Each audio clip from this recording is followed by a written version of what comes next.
Halo semuanya, kembali lagi bersama kami dalam podcast Sudut Makna.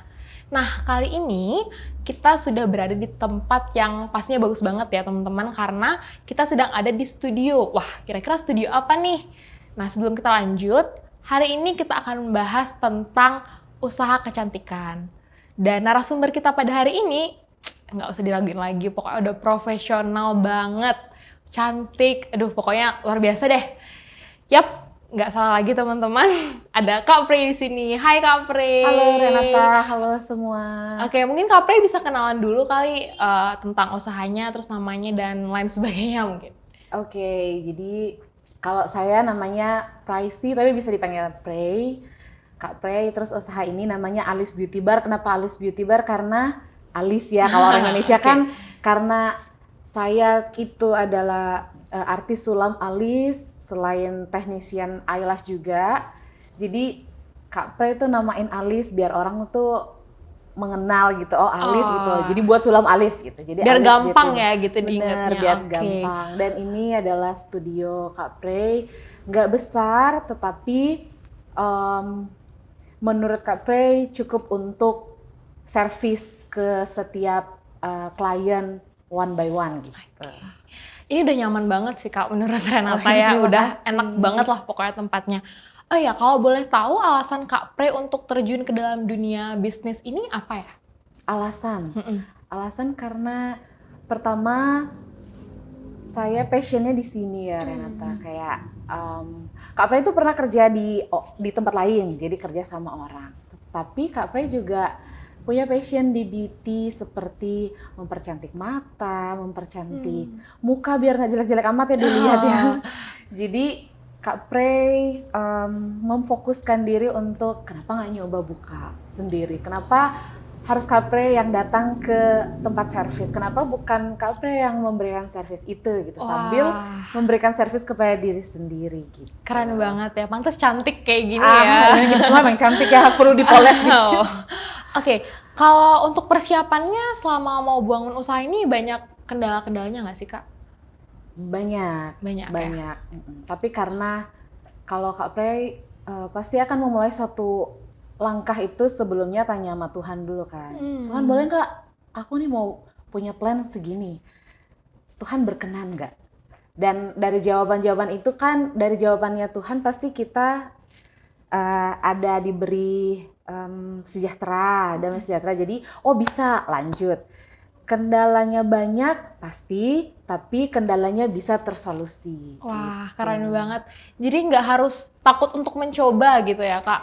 Ada takutnya, tapi kalau tidak dicoba tidak tahu jawabannya. Benar juga ya, benar juga. Iya. Kalau selama mau membangun usaha ini tuh ada kegagalannya nggak sih Kak? Kegagalan namanya di mama, kegagalan tuh pasti ada ya. Kita mau belanja aja kadang ke pasar gagal tuh, maksudnya gagal tuh kayak ya lupa beli masak. Iya, benar Kalau sih. pasti ada. Kegagalan ada tuh ya. pasti ada. Tapi tetap semangat Iya, untuk melanjutkan usaha ini benar. sampai bisa sebesar ini. Nah, kalau sebelum terjun ke dunia entrepreneur terus bisnis kecantikan ini, berarti kakak, kan tadi kakak bilang itu ada passion ya.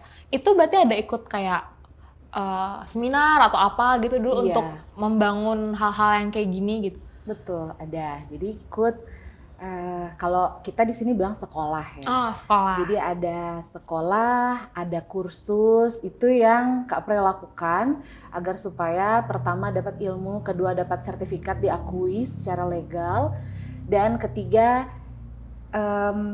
pengetahuan itu yang akan kita dapat. Karena kalau tidak ikut sekolah atau kursus, nggak bisa buka kayak gini. Jadi tidak dipercaya dan kita tidak punya skill untuk melakukannya kan. Gitu. Jadi harus ada susah-susahnya dulu ya? Iya, susah-susahnya gitu. Kayak Jadi orang sekolah ya, Iya SD. benar. Harus ada tes-tesnya Iya, dulu nih iya. gitu.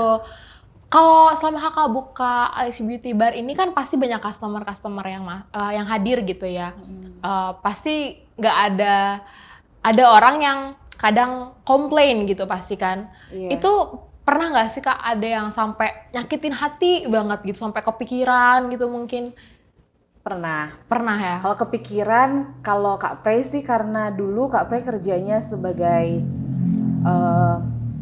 guest recognition ya di hotel. Jadi itu penerima komplain dan pemberi solusi. Jadi kalau Kak Prey sudah terbiasa, terlatih nggak take personality. Jadi kayak ya udah ada satu tamu, dia bukan negara Indonesia dan dia tuh sangat-sangat menyakiti lewat hati dan lewat perkataan ya. Jadi ya udah kita berusaha untuk ladenin dengan secara profesional, tetapi tidak membalas kata-kata yang kasar ya dia, dan jangan ngambil secara pribadi gitu aja. Biar kalau misalnya kita ambil secara pribadi kan jadinya merusak mood bekerja, merusak mood handle klien yang lain. Jadi cuman kasih dia solusi, kalau dia nggak mau ya udah.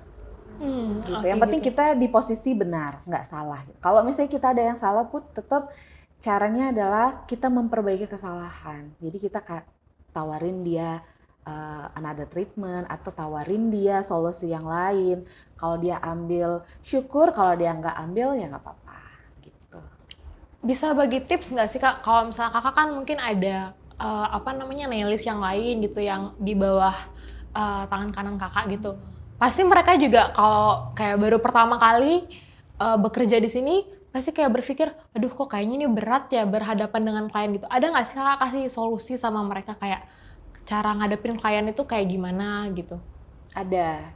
Jadi nah kebetulan waktu kejadian itu, nailis Kak Prey yang handle juga. Jadi selain Kak Prey ada di situ, dia juga, dan memang itu seperti ditujukan ke dia gitu. Jadi Kak Prey hanya bilang, pertama, semua karakter klien itu ada.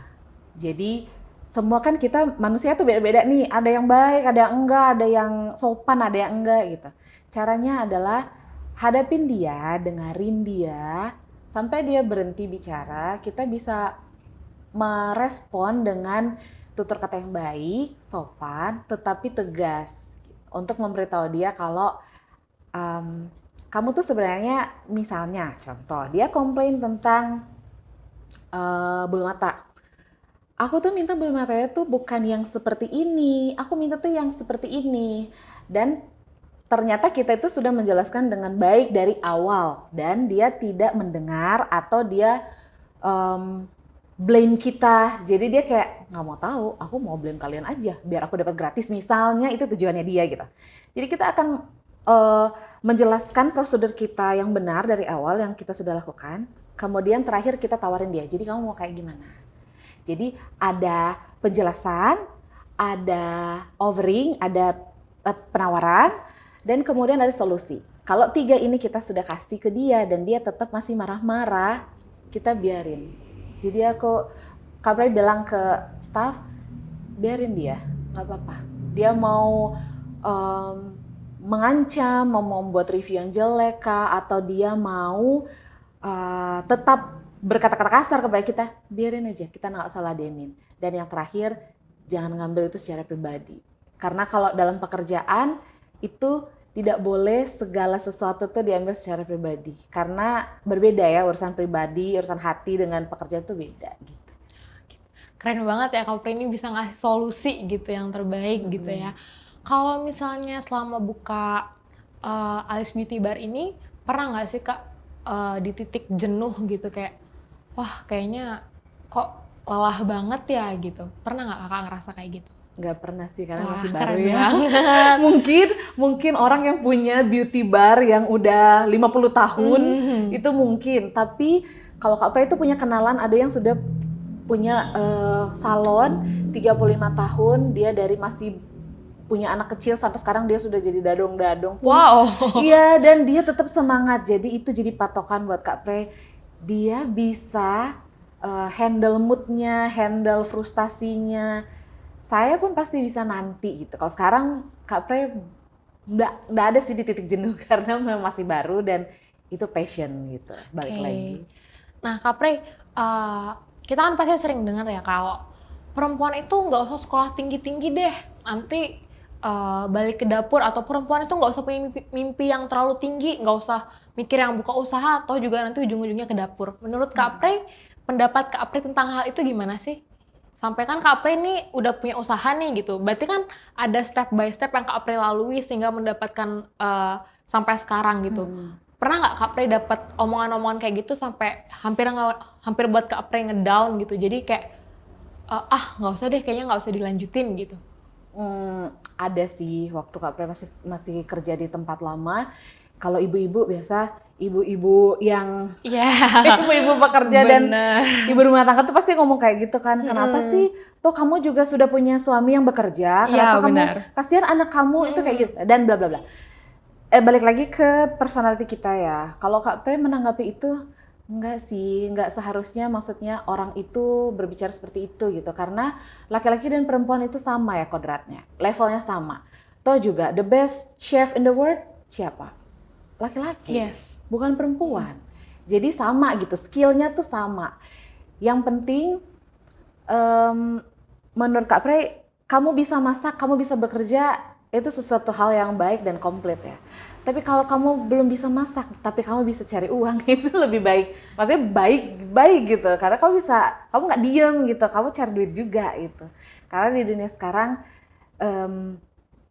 ketika kalau Kak Pre kan sudah menikah dan sudah punya anak, ketika satu keluarga itu bekerja, keduanya itu lebih membantu secara materi perekonomian. Tetapi kalaupun salah satu itu harus diam di rumah karena kita tidak punya penolong di rumah, tidak punya helper, dan satunya harus bekerja, tidak apa-apa. Yang penting jangan sampai lah kita itu mengeluarkan kata-kata, kamu kan kodratnya di dapur.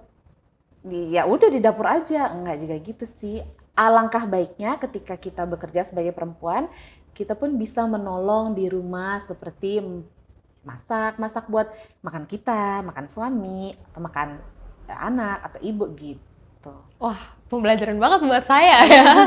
Nanti saya bisa, berarti harus kayak gini gitu. Karena banyak banget Kak yang biasanya tuh kayak, wah kenapa ya? Kok kayaknya orang tua tuh nuntut kamu nanti nggak usah lah sekolah tinggi-tinggi gitu. Apalagi di zaman sekarang itu masih banyak Kak yang ngerasa kayaknya aku nggak usah lanjutin sekolah deh, soalnya orang tua aku nggak dukung gitu. Nah, setelah Kak Pre menjawab kayak gitu, jadi saya paham dan mungkin teman-teman yang lain juga bisa paham karena semua itu sama aja. Cuman gimana cara kita untuk melakukan itu untuk bisa menjadi yang terbaik gitu ya Kak. Oke, Kak Pre ada nggak sih tips buat kita sebelum penutup nih? Ada tips nggak buat kita sebagai anak muda, terutama yang perempuan, gimana sih caranya supaya kita tuh nggak takut untuk mencoba buka usaha, apalagi kayak kita yang anak kuliahan nih kadang kayak kayaknya buka usaha ini butuh modal yang besar deh, kayaknya kalau kayak gini aku nggak berani deh, aku nggak punya teman yang banyak nih untuk buka usaha, takutnya malah nggak laku atau gimana gitu. Menurut Kak Pre gimana? Ada tips nggak Kak? Kalau takut melangkah pasti ya. Kayak semua orang mau ngelamar kerja aja pasti takut nggak diterima, takut CV-nya nggak lolos, takut saya tidak berkualitas di perusahaan itu, apalagi mau buka usaha sendiri. Mungkin dipikir gampang ya buka usaha, tapi nggak apa-apa. Takut itu hal yang normal untuk manusia. Kalau dia nggak ada rasa takut berarti ini dong dia nyablak dong dia gitu. Tipsnya pertama itu harus cari tahu dulu apa yang ingin dibuka. Harus yakin apa yang ingin kamu buka. Kalau kamu punya passion di bakery dan kamu buka salon, itu kan beda jurusan ya. Benar. Kalau punya passion di bakery, berarti pertama kita cari tahu dulu marketnya. Kalau saya mau buka bakery tuh ada market saya bisa jual nggak gitu. Saya jualnya range harganya berapa? Kalau misalnya kita targetnya udah tinggi banget, saya mau jual roti misalnya. Roti saya mau jual 50.000. Kan itu kayak kamu tuh kayak belum masuk akal lah gitu. Jadi pertama targetin dulu apa yang ingin dibuka. Tentu sesuai passion. Itu paling penting. Karena kenapa harus sesuai passion? Supaya ketika kita jalanin bisnis itu, kita nggak akan bosan, kita nggak akan jenuh, dan kita suka dengan bisnis yang kita lakukan. Yang kedua, kita harus menargetkan market kita. Siapa market kita sih? Anak sekolah kah? Pekerja misalnya bangun di Legian. Oh, banyak nih yang karyawan-karyawan yang bekerja di toko-toko, buat mereka berarti market saya gitu. Atau market saya itu adalah orang-orang tua yang kalau ke pasar pagi-pagi susah nyari jajan di pinggir jalan gitu. Itu yang kedua. Yang ketiga, siapkan modal. Itu udah pasti ya. Modal itu orang bilang kamu mau buka usaha kamu nggak punya modal, itu benar. Karena kalau nggak punya modal terus buka usaha pakai apa? Modal tuh bisa kita pinjam misalnya di bank atau di BPD ataupun pakai modal tabungan kita. Mulai dari yang kecil dulu. Jangan langsung modal. Ini menurut Kak Pre ya tipsnya. Jangan langsung modal yang gede banget kecuali memang kita punya modal yang besar. Misalnya orang tua kita atau keluarga kita itu punya modal yang kita bisa pinjam, itu baik juga. Jadi menargetkan modal. Susun dulu perinciannya sebelum membuka usaha, berapa sih kira-kira modal yang saya butuhin. Kalau sudah dapat kisaran modalnya, baru kita cari modalnya. Dapat modalnya, mental kita siapin. Mental udah siap karena buka usaha itu nggak seperti kerja sama orang ya. Kalau kerja sama orang ada bangkrut, saya nggak bangkrut, kan perusahaan yang bangkrut. Tapi ketika kita buka usaha sendiri, usaha tidak berjalan berarti karena kita dan itu berdampak lagi kembali ke kita. Jadi mental siapin. Mental udah siap, observasi tempat, observasi market yang di samping-samping. Oh bisa nih kayaknya ya 1 hari 5 pieces dulu atau 10 pieces, lama-lama kan dia akan berkembang dan brand tersebut akan dikenal dan lama-lama akan mendatangkan banyak customer. Jadi ada berapa tadi ya? 4 ya? Iya. Lama mental gitu. Yang terakhir buka usahanya. Dan jangan dulu berharap kayak pas buka tuh langsung heboh gitu, langsung rame. Jangan sih kalau menurut Kak Pre, mending kita harus kontrol emosi, kontrol ekspektasi gitu. Dan harus berdoa juga. Ya sebenarnya yang berdoa tuh yang pertama ya. Harus sama kayak Kak Pre bilang, passion saya di sini Tuhan, saya mau buka nih. Kalau Tuhan nggak setuju ya udah saya belum buka. Kalau Tuhan setuju ya udah saya buka. Gitu. Berarti kalau ada jatuh bangun dalam membuka usaha itu berarti hal yang biasa ya Kak ya? Itu hal yang biasa, hal yang normal. Itu juga jadinya latih diri kita untuk gimana caranya kita bangun lagi, semangatin diri lagi untuk lebih lagi. Atau mungkin kita bisa cari training, pelatihan di luar. Gimana sih buat mental kita atau membangun bisnis si A ini biar bisa lebih berkembang dari sebelumnya kayak gitu. Wah, keren banget nih Kak Pri. Ternyata bukan cuman modal aja nih yang perlu kita siapin sebelum kita buka usaha, tapi mental kita juga ya. Kita harus siap menghadapi klien, terus kita siap juga kalau misalnya ada sesuatu yang nggak kita inginkan terjadi gitu ya Kak Pri ya. Keren banget.